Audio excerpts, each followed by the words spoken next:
right, hello everyone, and welcome back to another episode of the Relai Bitcoin Podcast. Today I'm really looking forward to speak about Lugano. Lugano is obviously a small city and canton in Switzerland, in the Italian part of Switzerland. No one really knows about this region, I guess, outside of Switzerland.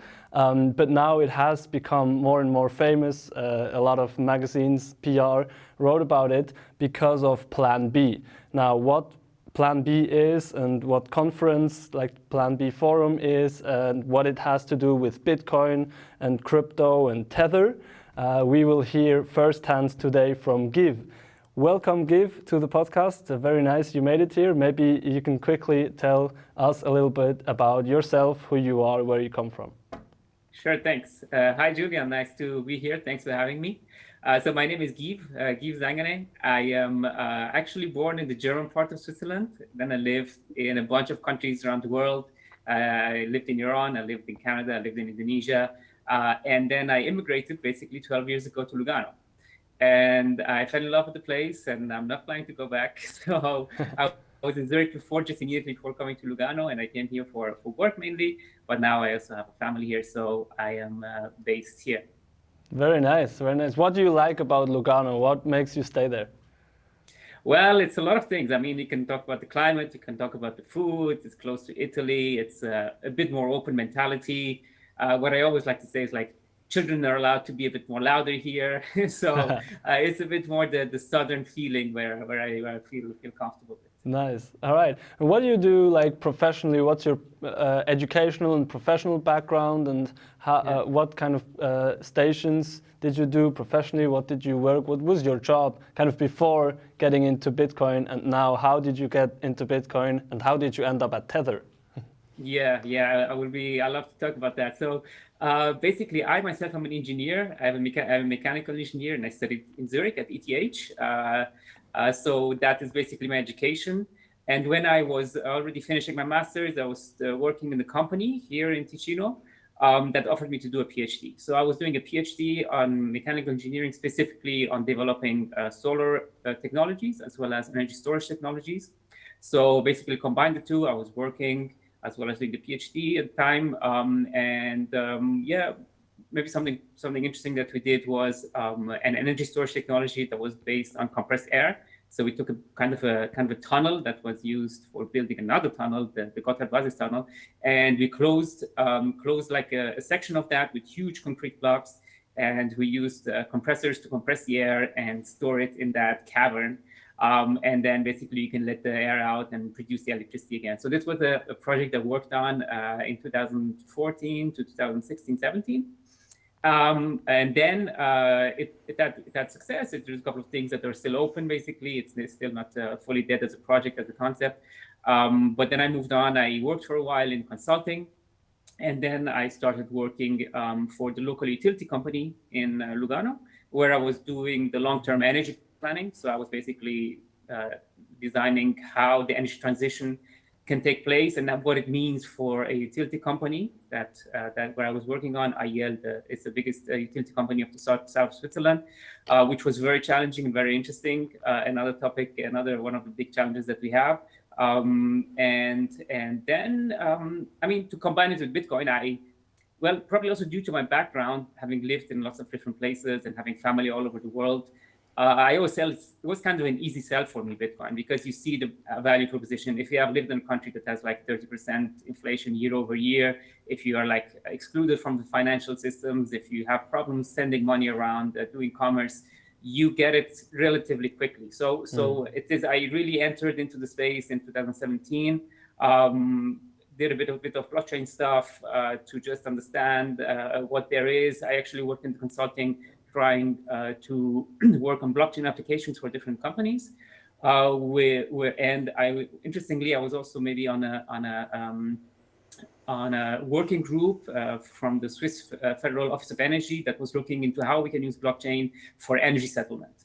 And basically, the outcome of all of these projects was that, which your listeners might know, is like blockchain is a very inefficient system for getting to a shared state of something. So it works. You need it really when you don't have any trust. Like you really want to eradicate trust. As long as there is some trust component, as long as there is a party that you can trust, it is just additional friction, additional inefficiencies, and additional redundancies that you don't really need.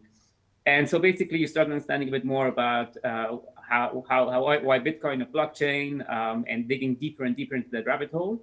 So basically, I was looking for a job to work in the Bitcoin space and not in the crypto space, which basically is my passion, basically just the Bitcoin part of it. And it is not so easy. There was this opportunity. I saw the Plan B from Lugano that we're going to talk about later. I saw this being announced. And I started digging a bit about what is the background, what is the motive, what is driving this project. And I saw that it has a very interesting motives, basically has very interesting goals that it has, which basically at the end of the day is Bitcoin adoption.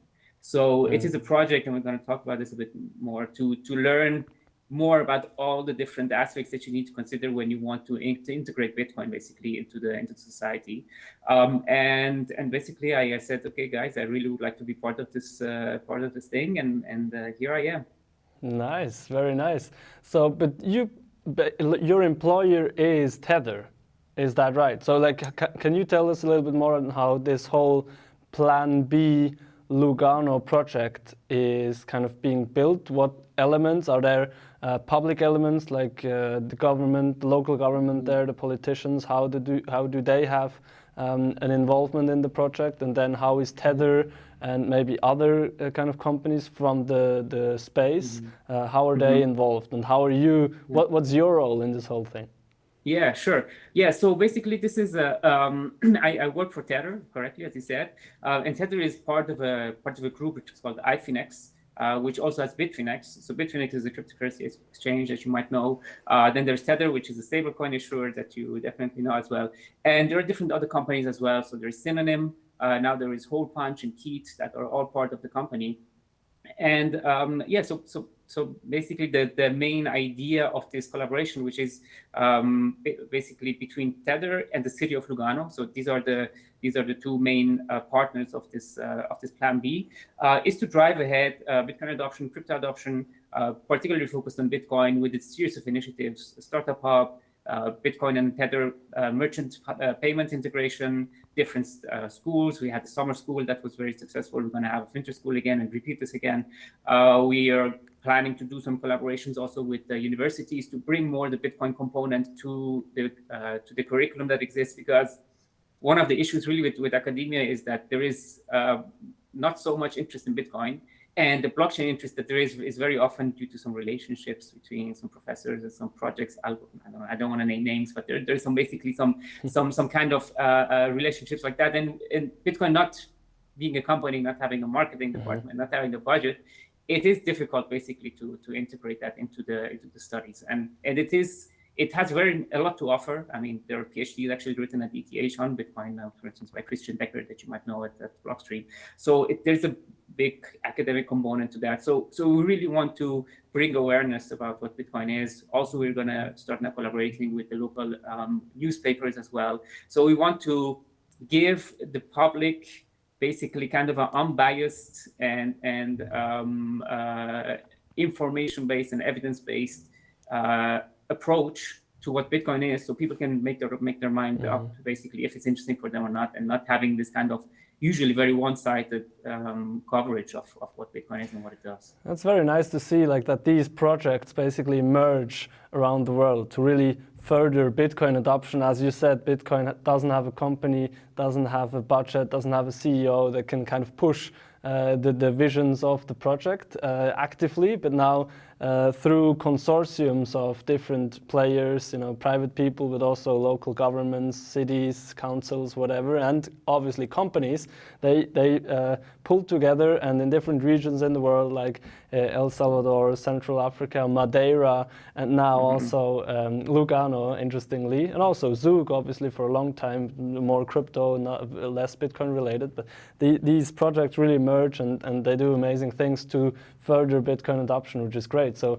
the vision is great. Now, what was the founding moment? Like, who founded it, when, and yeah, like how was the story of this whole Plan B concept or project from like the very beginning until where it is now? Yeah, well, so I myself actually I started just beginning of August, so like a month ago at the project. So Paolo will be the one who can tell you all the details about that if he wants comes to your podcast. But basically, the way it happened is like Paolo Ardoino, our CTO, basically just pitched the idea to the city of Lugano, found a series of like-minded people there, and that was the starting point, and that's how it basically. Oh, nice. When did that happen? We announced it in March. So basically the whole pitch started like some 3-4 months before that. Oh, wow. Very fast. That was very quick. And that's Yes. just because Paolo, the CTO of Tether, thought that Lugano, a small canton and city in Switzerland, would be a good place to run such an adoption project for Bitcoin. Yeah, I mean, he's also he lives in lots of different places, but he's been living in Lugano as well since a long time, so since 10 years. So there is also this component that binds us to this location. So that helped for sure as well. It was not a random city around the world. I see. Yeah, that's what I was wondering. Like, how would she end up in Lugano? I mean, it's a very nice city, I said, but it's pretty small. It's not known at all for anything rather than maybe the good Italian food and the nice lake. Now I get the connection. And I mean, it really shows what private people that have an interest in the space can really do. Like they can really change a lot. They can drive such a project within a couple of months. I mean, it's amazing. It was in the press all over the world. It was picked up by Cointelegraph, CoinDesk, Bitcoin Magazine, all the big media in the Bitcoin crypto space, but also outside, like the big one. I think it was probably on Bloomberg and NASDAQ and whatever. So amazing. Like this is an amazing thing you guys already achieved in a couple of months. And so you said this whole project is about adoption. I think there's some merchant acceptance activities going on. There's some education stuff going on, and obviously events. And kind of the biggest flagship event, I guess, out of this whole project, the Plan B project, is this Plan B forum that will take place in October. By the way, myself and Relai will also participate there because when you pitched us this conference, I was really hyped and very excited about it. I think I'm still very excited about it. Great speakers, great ideas. So please walk us through like everything you have in mind, because you're basically the lead of this conference, right? So what is your vision? What are your ideas? What's going to happen there? Yeah, with pleasure. You said you're hyped, even I'm hyped. There's so many cool things happening there, and we're very happy to tell you about it. So we defined this conference as to focus on 3 main topics, which is Bitcoin adoption, freedom of speech, and financial freedom. And we're sticking to these 3 things very closely because these are issues that are very, very dear to us as a group and as a company, and as well as for the city. And I can tell this from first experience in my interactions with the city that these are very important points that we want to push forward. And therefore, we're going to have basically a bunch of panels, speeches, and announcements that go into this direction, which are going to be about these 3 topics. So, for instance, we're going to have the ambassador of El Salvador to the US, Milena Mayorga, being on a panel about nation-state adoption, together with Indira Campis, who is a senator from Mexico, together with local representative of Lugano, of course, because we're all driving this Bitcoin adoption. So this is something that we're going to have. We're going to also talk about topics that are related to Bitcoin adoption, such as not only Bitcoin itself, but like how can Bitcoin enable new business models? So, for instance, Lightning-based business models. You probably heard about Fountain, about Zebedee, about all of these different companies who are working on building a business, integrating Lightning in there. So and Bitcoin Lightning in there. So we're going to talk about that. We are going to talk about different topics such as financial freedom and freedom of speech. For that, we are very happy to have here Fadi El-Salamin, Roya Mahboub, Farida Naburema, and these are all activists who use Bitcoin in one way or the other. Fadi is going to talk how Palestinians and Israelis use Bitcoin for commerce, basically just putting aside all the political differences and issues that there are, and just enabling people with an instrument of financial interaction to do commerce when they want, despite their beliefs and everything else. So this is also, maybe you can put it in the context of what we are doing in the group with Hole Punch and Keat. It's a whole another rabbit hole, but I think it's really worth mentioning, because this is something that we really believe in. I think Bitcoin as a tool for financial freedom is great. We need also tools for freedom of speech and for freedom of expression that are as unstoppable as possible. And this is exactly what Hole Punch is doing. Hole Punch is basically, I'm going to do the very short version, not to take too much time, but the Hole Punch is basically kind of a peer-to-peer open source protocol based on torrent. So probably lots of your listeners know torrent. It's has proven to be an unstoppable file sharing protocol. And that has been basically changed, improved in order to allow for sharing of data streams. So not only data files, but data streams. So this is Hole Punch, which is basically the underlying protocol. And this allows them to create applications on top that are unstoppable and peer-to-peer. And the first one of this is Keat.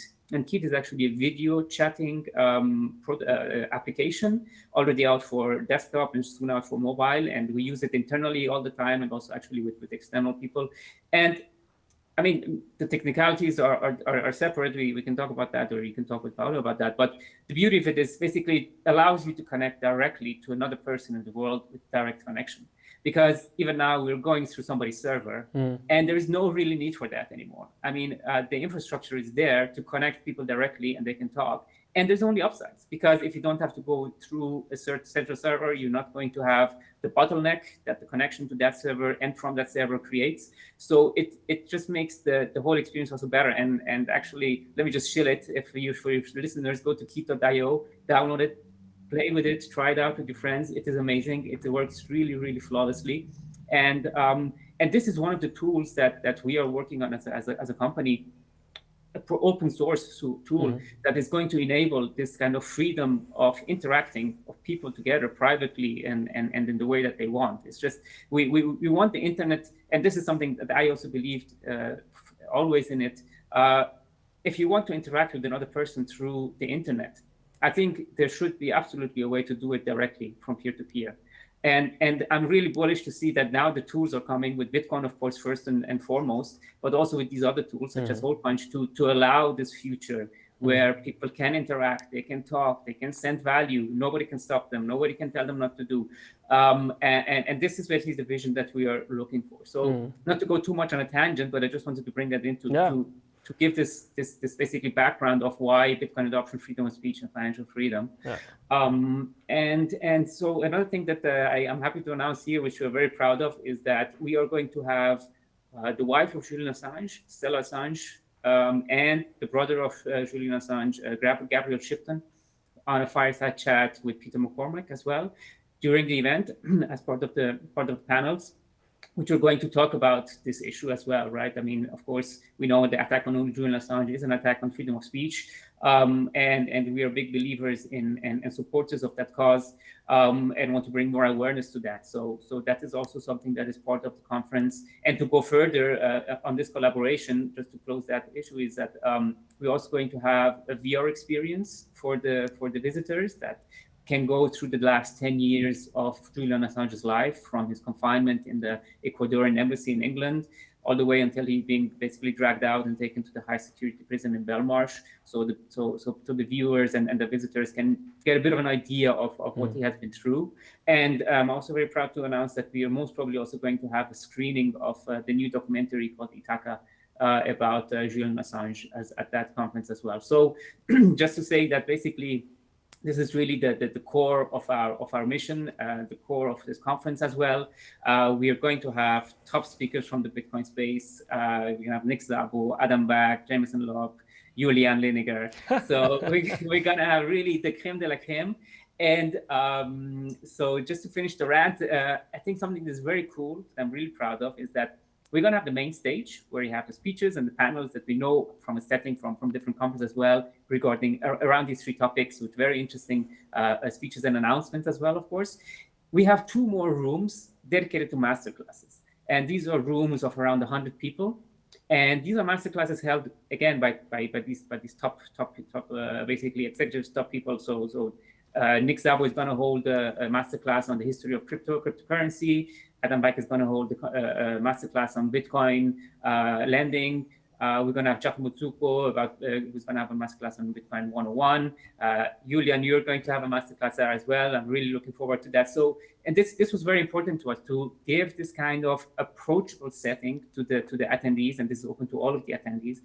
To, of course, sitting in a big hall and looking at these people is cool, but if you can sit in a small hall, learning something from them and then interacting with them one-to-one, asking questions, I think that is a really, really cool added value that I'm very bullish on myself.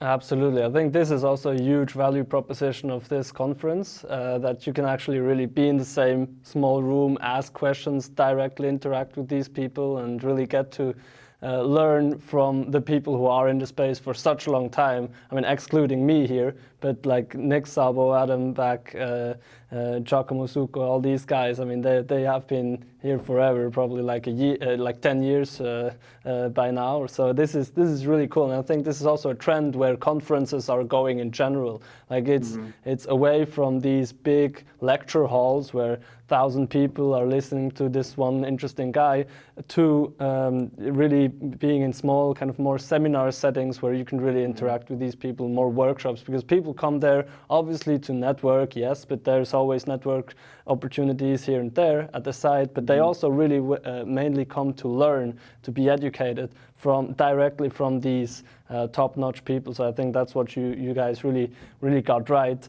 Also with the nice location, the great speakers. Like, by the way, how did you get these great speakers? Like, how did you in such a short time? How did you get this network together? Was it just calling a couple of friends, or is it vitamin B network that you already have and leverage, or how did you get all these amazing speakers together?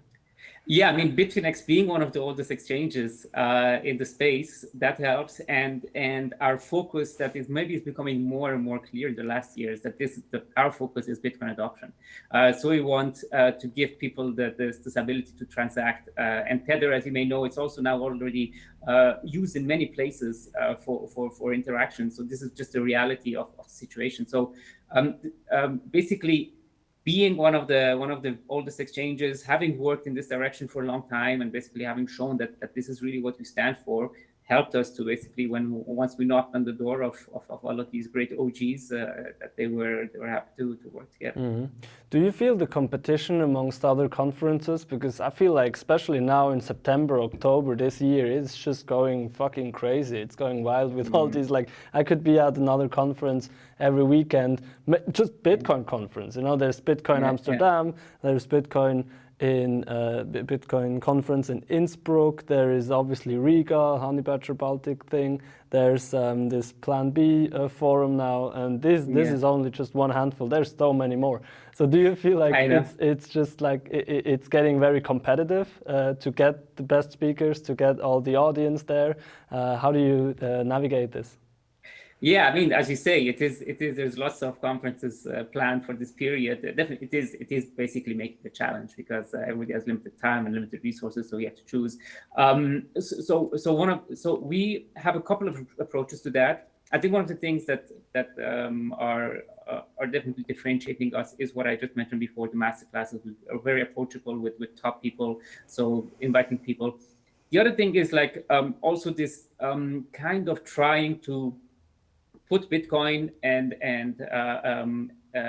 this as a tool in a wider context. So it's not only it is only Bitcoin only conference, but it's about what Bitcoin stands for, what Bitcoin enables. So therefore, just as I said, the case of bringing the family of Julian Assange here allows us to open the door also to a whole new range of audience, and this is totally in line with our basically orange pilling mission.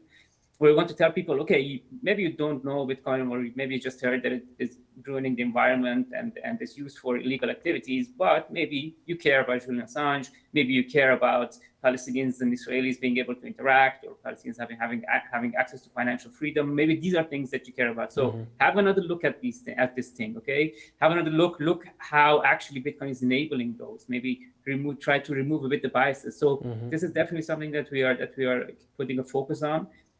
Differentiating ourselves from the other conferences that are maybe only crypto focused, and opening the door to a wider audience. Having said that, it's also, I mean, compared to Riga is probably a bit more technical, a bit more developer focused than us. We are a little bit wider, and differentiate like that. So, and I mean, Lugano is a great place. It's the warmest place you're going to find in October, and the most beautiful view. So I think that is going to be a huge selling proposition as well. That's and right. yeah.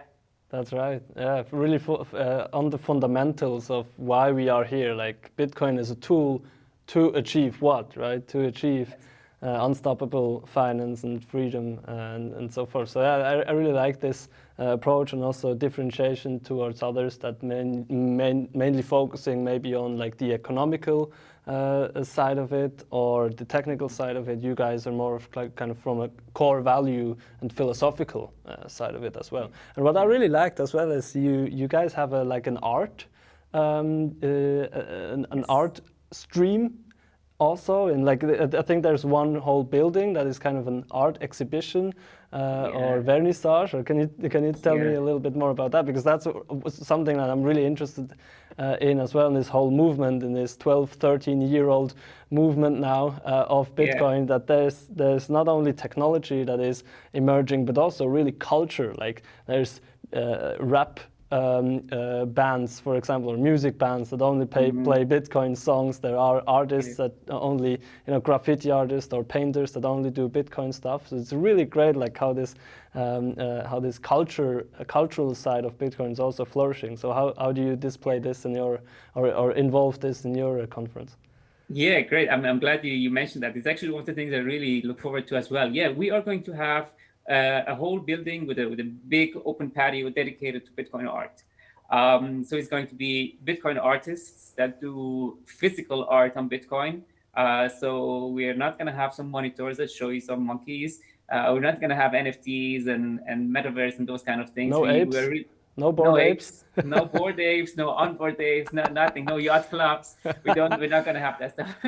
We're gonna have a real physical art, because I still think, I mean, of course, Bitcoin is a digital currency, but when it comes to art, that this touch and feel of having something in front of your eyes or between your fingers is just irreplaceable. And Bitcoiners appreciate that, as far as I can tell. At least I appreciate that, and we see more and more artists actually like traditional artists appreciating that. So we have a couple of very high caliber traditional artists who recently converted to Bitcoin and now are Bitcoiners, and do exclusively Bitcoin art. And I'll be happy to announce more about that soon. Display their work in our Bitcoin art gallery. So that's something that I'm also very, very bullish on, very, very cool. Looking forward to it. We're also going to have an auction basically on these artworks. So if somebody wants to participate, you can also participate remotely actually. You can also participate physically there. So more about that is going to come out on the website very soon. That's something very cool. And one thing that we cannot miss is we're going to have also a Bitcoin meme gallery, because memes are part of the Bitcoin culture. It's basically the core of Bitcoin is memes. It is exactly. So we are going to have a room dedicated to Bitcoin memes, and that's also going to be quite epic. And exactly. This is fantastic, man. I'm really looking forward to go there. I'm really excited. Like I remember when one of our investors, Fulgur Ventures, which is a Bitcoin only and Lightning focused VC based in Boston, US. They are in our capital. They're great. They're amazing. They have a huge portfolio of different Bitcoin-only startups like we are. For example, Blue Wallet and Casa and others. They're invested in basically everything that's good in the Bitcoin startup scene. Anyway, but they asked me, or Oleg, that he asked me, I'm involved in this Plan B forum. Would you like to be part of this? And I was like, sure. I don't really know what it is, but please connect me. Then he connected to you, and you pitched me this and everything that you now said. And I was really excited from the beginning. So I'm really looking forward to get there, meet all the great speakers, listen to all the great speakers, meet all the great audience. I also think the tickets are kind of affordable, which I also like. How did you do it? Maybe for as a last question, how did you finance this whole thing? That's just from a kind of startup fundraising perspective. For me, also quite interesting. Hopefully, also for the audience. How did you finance it? Like, obviously, you probably need sponsors on top of the ticket payments, because the ticket payments is not enough at all. How did you find sponsors for that, and what are you looking for maybe in terms of sponsors? Maybe someone who's listening has someone in his network that might be willing to support such a great cause like this. Absolutely, 100%. Yeah, so it is those two channels. So ticket sales is going to be one of the streams to finance it, and sponsorships is the other one. So we actually have a whole building, the dealer channel, which is attached to the Congress Hall, dedicated to the sponsors. So you can have a booth, you can exhibit there your work and everything, and your products. So yeah, it's going to be sponsors plus tickets to finance the thing. And we are very, very interested in having Bitcoin companies sponsoring us, of course, because it is, I mean, as you can imagine, we're in a kind of a bear market in the world, and not only in Bitcoin. Everybody's kind of tight on cash. This is just a reality to what it is. I mean, we're going to put this through in any case, but having support from Bitcoin companies for a Bitcoin-only conference is something that we are seeing, and we hope to see more as well. So we can make this also in the next years. And regarding the tickets, exactly. So yeah, the price is, I think, affordable, especially the all access, the general pass. And as I said, so we usually differentiate between different passes giving different access. We also do that, and I can talk about that a little bit. But what was very important for us is that the general access pass already has access to the most important thing. So this is, again, specifically those master classes. So you don't need to have some all access pass or cyberpunk pass, which is kind of our VIP pass to be in those intimate settings with these top speakers. Let's say I consider myself a Bitcoin pleb, if you wish. I mean, I am totally supportive of all of these things, and I want people who maybe who are not whales, who are not OGs, to come there and be able to interact with the whales and the OGs, and that's very, very dear to us, very important to us. Having said that, yeah, I mean, we have something else that is very cool is that we're going to have a Bitcoin lottery. So among all of the ticket holders, we're going to distribute a total of 1 Bitcoin. Oh, wow. So it's going to be 3 winners. Yes. So that's another thing that is very cool. We will collaborate with the Casino of Lugano there, which is just next to us. And then we're going to have that kind of a raffle. I think it's called the English, where you're going to pick 3 winners and give them Bitcoin in the total. And that's it. So another thing that's very interesting, if you have whales among your listeners, we have the Cyberpunk Pass. In the Cyberpunk Pass, among different things that it gives you access also to a very exclusive speakeasy dinner with only 200 people. So this is basically the Cyberpunk Pass holders and the speakers, and it's going to be in the evening, on the first evening, and basically, so if there's a whale who wants to be in a room with all of these people together, that's your chance. That's super cool. I bet there are some whales who either are interested in this cyberpunk, or even maybe you're looking for private anonymous sponsors. I mean, I hear this a lot, that big whales, they obviously don't like to be very public about this, but they would probably be willing to anonymously support such a conference with 1 or 2 coins. I mean, why not, right? Yeah, we would love that. That's the best. Also, that's so cool. You can really tell that you guys have put a lot of effort and brain and sweat and blood into this. So I really, really hope this is going to be a success. And I'm sure it's going to be a success. I'm convinced. I mean, I'm going to be there both days, Friday, Saturday, giving these Cool. master classes, trying to get in touch with as many cool Bitcoin people as possible, trying to get this art, trying to win this fucking lottery and win these coins. So yeah, this is my full support, and I hope a lot of relayers will also find their way to Yes. Lugano. And this brings me to my last and standard question. If you have listened to another podcast episode, you know what's coming now. We want to know from every person here, every guest, how much of your total wealth in percentage do you hold in Bitcoin? Somebody told me this very bad OPSEC. It is an amount that I'm. Wait. So I would say like that. I have in cash what I need for the next 2 months. Okay, that's an interesting strategy. It's always 2 months. Just you're trying to rebalance. Sometimes it's 1 month. Okay, 1 or 2 months. Yeah, just you never really know what's happening, right? And No, yeah. I mean, there's always this argument about not putting too much money in Bitcoin. I think it's a flawed argument. First of all, Bitcoin is very liquid. So if you have Bitcoin, like it's not a problem of liquidity. If you need the liquidity, you're gonna have it. Either somebody access Bitcoin, or if you need to convert to fiat, it's gonna be there in a day or two it's max. probably the most liquid asset that there is in the world. It's the most liquid asset. 24/7, 365 days. You can trade it so many places.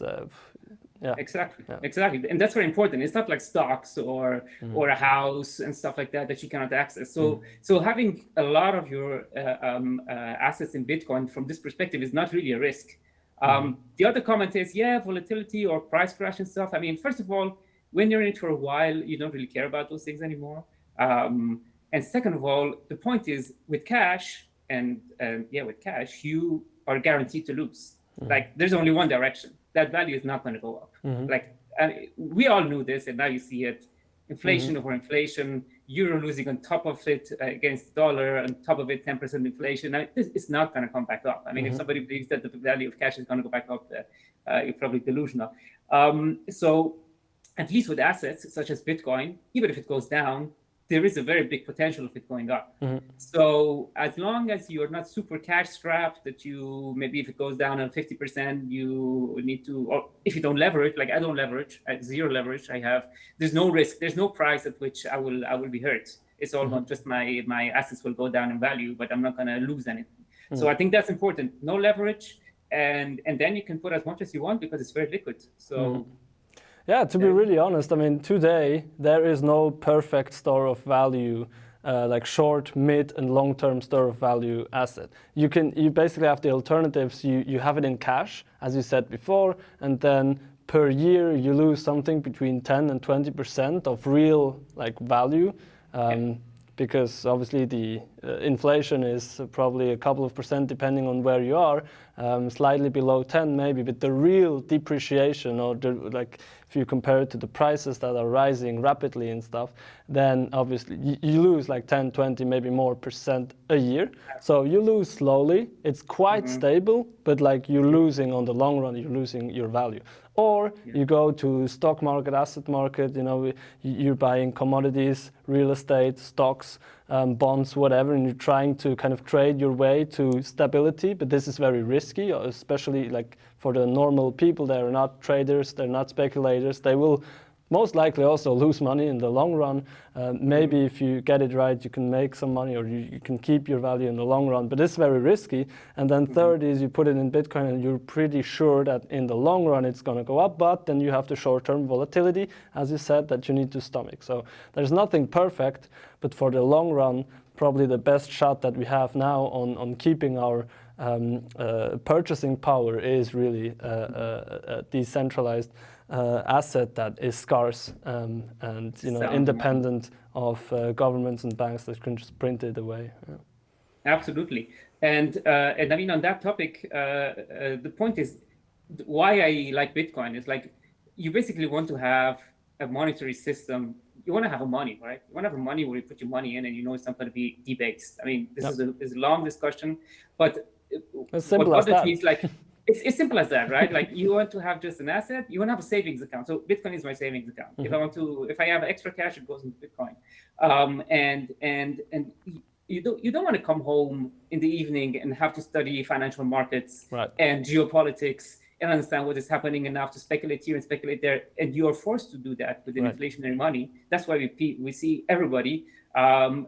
Always the ones with the lowest income are the ones who lose most because they don't even have the possibility to do that. But everybody's trying to put their money somewhere so it doesn't lose value. Every sophisticated investor is doing that. And this, of course, drives a bubble everywhere. So that's why we see stock market in the bubble. We see real estate in the bubble. I mean, we see in the stock markets, the PE ratios are just going up. I mean, now we are seeing some deleveraging, but looking at the last 30 years, why should the price to earnings ratio just go up? And there's no justification unless it's just cash has to go somewhere, right?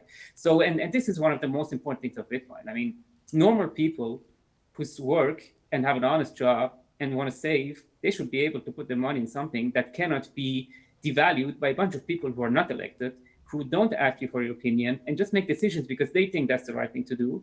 And you're just basically being debased by the fruit of your labor. And I think this is one of the biggest innovations and inventions of Bitcoin, to allow people, come on, you work, put your money here, it's not going to be debased. Yeah. Spot on, mate. Spot on. Yeah. That was an amazing. I think that was the top. We need to stop here. Perfect. No, thank you very much for concluding this episode like this. Thank you for being here, for taking the time. Thank you for putting so much effort and work into this conference. It is going to be amazing. Really looking forward to be part of the Plan B Forum in Lugano in October. See you there, mate. Have a great rest of your day. Cheers. See you there. You have a nice day. Bye-bye.